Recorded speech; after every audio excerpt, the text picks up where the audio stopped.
Дете мое, не се отвръщай отново. Нека се помоля за теб сега. Самият Бог иска да чуеш тази молитва днес. Скъпи Господи, моля се за човека, който гледа това видео точно сега.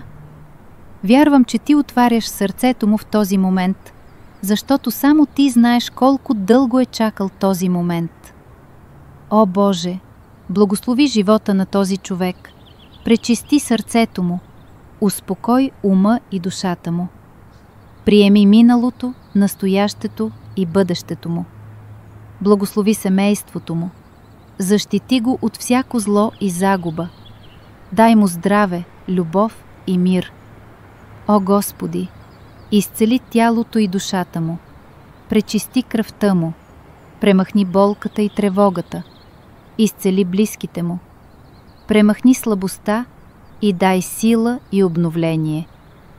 Най-важното е, о Господи, прости на този човек и семейството му за всичките им грехове. Измий греховете на младостта му и грешките на днешния ден. Премахни проклятието, бремето и наказанието от душата му. Дай му нов живот, свободен от страх, в светлината на Твоята милост. Ако приемеш тази молитва, напиши Амин в коментарите и я сподели с близките си.